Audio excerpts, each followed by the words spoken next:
Kembali lagi ke sentimen global The Fed yang mungkin akan memangkas suku bunganya hingga 3 kali di tahun depan. Ya, Apakah Anda lihat ada potensi Bank Indonesia bisa memangkas suku bunganya lebih dulu daripada The Fed? ya, saya rasa mungkin akan ada potensi seperti itu ya. Namun ya kita perlu perhatikan juga bagaimana sikap BI nanti. Yang pasti ketika BI nanti menurunkan suku bunga ini bisa menjadi sentimen yang positif bagi pasar keuangan Indonesia, baik itu saham maupun rupiah. Terutama saham yang mungkin itu bisa menjadi booster di tahun 2024 nanti ketika tren suku bunga ini sudah mulai menurun, karena itu bisa menjadi modal bagi perusahaan untuk mulai ekspansi. Kemudian masyarakat juga UKM-UKM atau pengusaha-pengusaha udah lebih berani lagi mungkin untuk mengambil kredit, artinya tingkat konsumsi juga mungkin akan meningkat.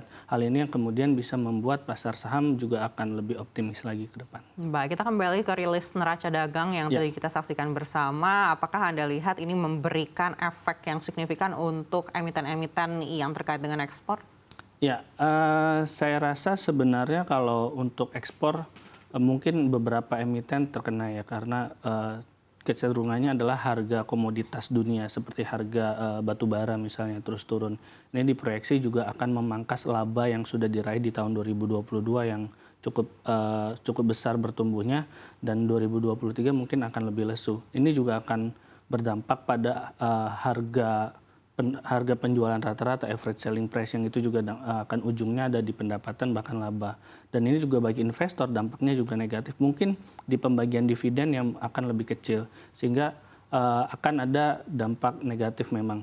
Namun untuk beberapa sektor saya rasa mungkin dari sektor impornya akan ada hal yang cukup positif ya, dengan dolar yang terus melemah, dan ini juga menjadi hal positif juga untuk emiten-emiten yang bergerak di impor. Namun untuk ekspor saya rasa dengan penguatan rupiah dan juga neraca dagang yang saat ini mampu bertahan solid, ini akan berdampak positif. Namun untuk beberapa sektor saya rasa tidak terlalu baik juga untuk 2023, terutama untuk batu bara.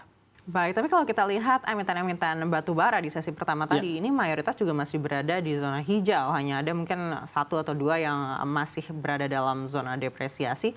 Apakah Anda lihat surplus neraca dagang yang mengecil ini justru malah memberikan harapan untuk sektor energi kita? Ya, sektor energi batu bara saya rasa sekarang investor melihat bagaimana emiten-emiten batu bara ini mulai concern mencari diversifikasi untuk energi baru terbarukan atau EBT, dan melihat juga emang sektor batu bara ini dengan harga yang terus turun ada potensi dari valuasi yang murah sebenarnya. Saya rasa ini yang kemudian dimanfaatkan oleh investor mengambil momentum tersebut.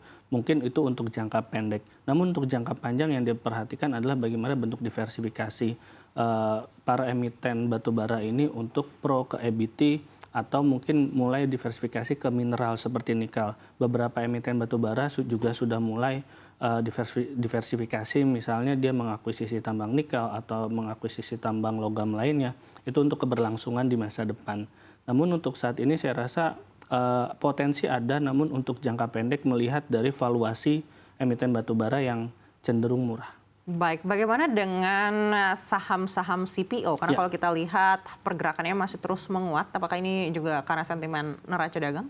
Ya, CPO saya rasa sekarang investor sudah melihat 2024, di mana 2024 diperkirakan harga CPO global itu bisa menguat sampai 4.400 ringgit per ton. Artinya ada potensi harga CPO menguat, harga emitennya juga kemungkinan menguat.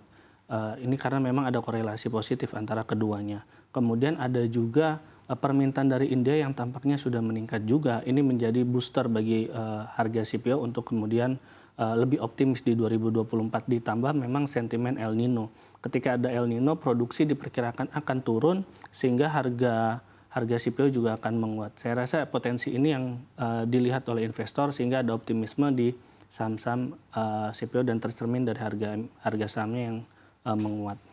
Baik, kita balik lagi ke neraca dagang. Mengingat demand impor bahan baku ini justru menyusut tapi barang-barang konsumsi naik. Apakah ini mempengaruhi saham-saham manufaktur? Ya, saya rasa itu bisa mempengaruhi ya, karena barang modal ini kan menjadi hal yang utama dari emiten perusahaan-perusahaan manufaktur. Namun yang perlu digarisbawahi adalah bagaimana dari sisi konsumsi masyarakat, di mana konsumsi masyarakat saat ini cenderung stabil, terutama untuk segmen menengah ke atas. Dan ini bisa menjadi hal yang positif sebenarnya, karena barang yang kemudian diproduksi bisa diserap oleh masyarakat. Ini bisa dilihat dari PMI kita yang masih berada di zona optimis sampai bulan November kemarin, sehingga saya rasa ini walaupun memang barang modalnya menyusut, namun ada konsumsi masyarakat dan itu akan menimbulkan permintaan baru, dan itu yang kemudian mampu mempertahankan sektor manufaktur masih berada di potensi yang cukup baik ke depan.